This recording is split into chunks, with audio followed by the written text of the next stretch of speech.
In the summertime, when the weather's high, you can stretch right up and touch the sky. When the weather's fine, you got Final Fantasy XIV on the mind. And don't you know it, there's a new seasonal event in town. So find some time in your busy, content-filled schedule and get down to the beach, idiot. Hi, I'm Cider Spider, and today we'll be checking out the latest Moonfire Faire in Final Fantasy XIV. You might be wondering, Cider, why didn't you do a video for the Make It Rain event last month? And I might respond, lol, I forgot to even log in and do that event before it got removed because I cared so little at the time. But we're here for this one and we're getting it done, so yeah. The Moonfire Faire is a big summer celebration hosted by the Adventurers Guild and sponsored by Gegeruju. Basically, it's a giant party on the beach and that's it. There's not much of a lore as far as I can tell, and you know what? That's just fine and dandy. But as you know, there's this thing they like to put in these events called a story. And usually these stories are no cap mid-AF. And as you may also be aware, I'm gonna complain about it. So let's head on up to Limsa Laminsa and talk to Mayor Mayonnaise here to start the quest. Our friendly little condiment captain sends us to seek out Herr Maga and see what kind of menial chores he needs our help with. In return, we might get the privilege of meeting the Sunshine Savior, which to me just sounds like a bargain bin warrior of light with whom we're already well acquainted. So it kind of sounds like the whole thing is a scam and we're about to get taken advantage of again. Well, adventure! So we holler at our boy Herr Maga and ask him for the rub. He then proceeds to give us the rub and the adub-dub. Basically, he hired some low-rate chump named Lionel to act as the Sunshine Savior, but said chump failed to appear for his first shift and somehow that's being made our problem. So we go to find Lionel Coinbank and happen to bump into him as he's being mistaken for a thief because he looks like such a bad guy. He begs to shovel buffalo dung as penance, which is a brilliant device by the writers to subtly remind us how this whole thing is kinda silly. Anyway, they make up and everything is fine, but then Hermione shows up and asks, bruh, TF. Lionel Coinbank then tells us about how the pep drains out of his step when people can see his face, but it's too hot on the beach to wear a helmet. Well, tough luck, pal. Blame yourself. Or God. I've been ugly my whole life and all it ever cost me was a job at Taco Bell. But then Chad Master Herr Maga comes to save the day because he had foreseen that his minimum wage mascot might turn out to be Totes Uggo. So he drags Lionel Coinbank save your money off to the shed and forces him into the Turbo Man costume. So problem solved, right? Quest complete? Well, yeah, kinda. But if you thought that was the end of our woes, you're woefully mistaken. Turns out the half-price hero still doesn't believe in himself and he needs, obviously, our help to learn how to be a proper Power Ranger. Well, inspiring losers with our divine radiance already makes up probably 25% of this entire game's story, so what's another quest, right? Because the way I like to spend my summer festival is teaching dummies how to not be dummies. Wow, so cool. Anyway, as the main character of the entire universe, it's physically impossible to not agree to this menial chore, so let's get it over with. Thus, Herr Maga assigns us to take over watch duty for a while, which we promptly do. And whomsoever should we be replacing on watch but none other than Booty Phone from many previous events. He goes to hit the minibar while we get left here to play lifeguard. Woohoo. What then transpires is a big unskippable interactive cutscene that takes longer than the average DPS queue, so the game recommends you get out of queue to finish it. Unless you're on Dynamis, LeMayo. So this bit is a series of little scenes featuring familiar characters with multiple choices for how to solve each scene. Except the NPC always chooses the correct choice even if you don't. So basically, thou must humor this as if it's actually some kind of minigame when it's just a cleverly dressed up form of walking around and talking to people. Woo. So let's get to it.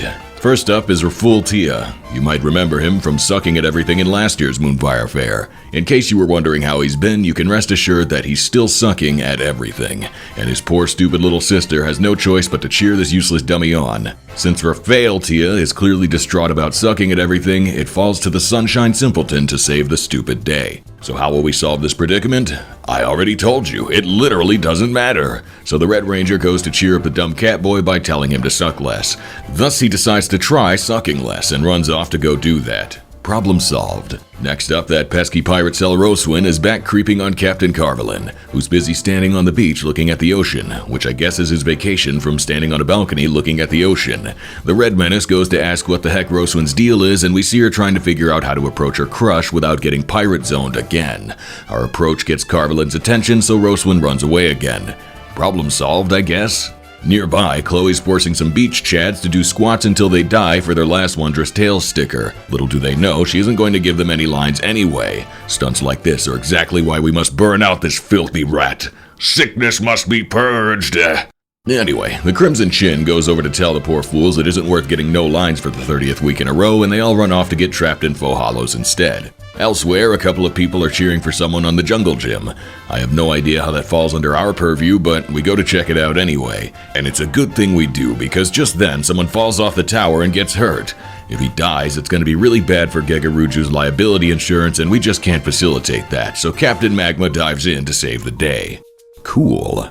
So now that we've solved every problem and established world beach peace, things are looking up for our bumbling idiot companion. Bootyphone returns and we go to report to Herr Maga on how everything went. This seems like the perfect opportunity to ask Mr. Coinbank about his tragic past, and so that's what happens. Thus the dweeb explains how early in his career he sucked at his job protecting a caravan and the entire thing got destroyed. Even though no one died, everyone recognized this chump as in fact a chump, and so he became rightfully ashamed to show his pathetic face anymore. Herr Maga then tells said chump that the ugly costume he's wearing is modeled after the Phoenix. The Thunderbird. The Sun-Forged? The Phoenix. And much like Louis Soix turning into a fire turkey to save the world from being exploded, Lionel Coinbank can also be a fire turkey and his realm too can be reborn. So away he goes to do whatever the heck I just said. We stand by to have a hearty chuckle with Herr Maga when suddenly, disaster strikes. Because obviously you can't have a giant annual beach bash without a frickin' street shark showing up. And he's pissed. After months of 0-1 lines in his Wondrous Tales, he's about to unsink Chloe's head from her shoulders for his next sticker, and we wouldn't want that to happen, would we? Right? But never fear, Sunset Superman is here. He charges in with a straight punch and Chloe escapes to terrorize us for another week. Our bumbling friend tries to subdue the fiend, but since Riddle of Earth got nerfed, he just can't tank the hits. Things are looking bad, but Herr Maga believes in his new mascot and convinces us to stand at a safe distance and not get involved. So instead we yell some words of encouragement and the crowd joins in. Thanks to our backseating, Lionel Coinbank realizes that he's been playing Monk all wrong and correctly rejects his rotation to embrace Dragon Kick instead. Obviously this works and the day is saved. Everyone's happy, woohoo. We have one last chat with the victorious loser who now believes in himself and vows to kick all of his future problems away. Godspeed. Herr Maga then rewards us for our help with an ugly Beetleborg suit that you can only wear as a full-body glam. Cool, I guess. So that's the entire event quest. Once you've finished it, you can spot a few familiar NPCs hanging around the area. It's mostly the usual suspects like Puddingway, Manolin and Sicard, the Songbirds, some ugly gnome, and a bunch of other random ARR characters from guilds and stuff. As for extras, the only items you can buy for this event are party favors. No silly posters or furniture items this time, so really the only exclusive is the Sentai suit. It's a fine enough glam and it dies well enough, but the devs were too cowardly to split it into multiple pieces, so if you want to be a Power Ranger, it's basically all or nothing. Though it is worth noting that they actually modeled different helmets for every race, meaning for once Hrothgar and Viera actually get to have nice things. Now imagine if they put that kind of effort into the $22 cash shop glams. But I digress. It's progress and I shall applaud it. Hopefully this is a sign of things to come. Anyways, other features of the event include countless awesome backdrops for screenshots and a certain elephant in the room. Not that kind of elephant. I'm of course talking about the Eorzean Nimble Warrior course, i.e. the Moonfire Faire Tower. This big old pile of Jenga blocks is a regular fixture of the event and appears most years. It's a massive platforming puzzle that's supposed to be incredibly difficult to summit. As a Kugane Tower appreciator myself, I've looked forward to this tower since I first heard of it. My first attempt at climbing it last year took around 2 hours from start to finish, so of course I had to jump right back into it when I saw it return this year. And somehow it managed to be disappointing. Anyone familiar with the tower knows that the higher you go, the harder it gets. At the very top, you reach a point where the platforms are so small that the only thing holding you up is the awkward hitbox circle, and every jump is from one invisible safe spot to another, usually while going around a corner. It's pretty challenging. But this year, the tower has a new feature.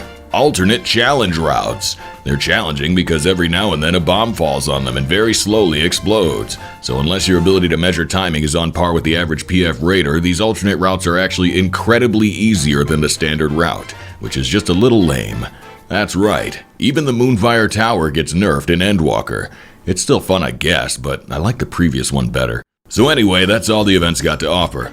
All in all, it was a pretty good one. As always, I prefer when the holiday events have content other than dialogue-only quests, and the Moonfire Faire delivers with its optional tower climbing challenge. The tower turns into somewhat of a hangout spot during the event, so it's an all-around good time, even though I wish they hadn't made it easier. As for the quest itself, it basically met my expectation. Our quest lead was a new character who was about as generic as they come, and the familiar faces were largely in the background. The story was fine, and the cutscenes were good, so I can't really complain much. I do wish that the interactive cutscene was a little more interactive though. Since your choice doesn't change the outcome, it's less fun than it could be. I wish this played like more of a minigame, and even if there were no fail condition, it might be fun to have slightly different outcomes based on how many prompts you got correct. Matsu's fish selling quest in Endwalker was a good example of this, where your success with the dialogue choices changed the resolution to the scene.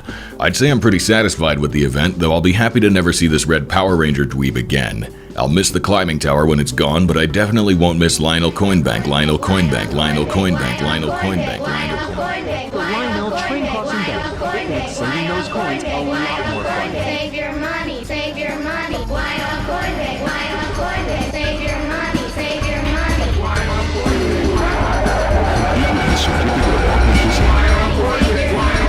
Coinbank. 1 like equals 1 coin. Okay, bye.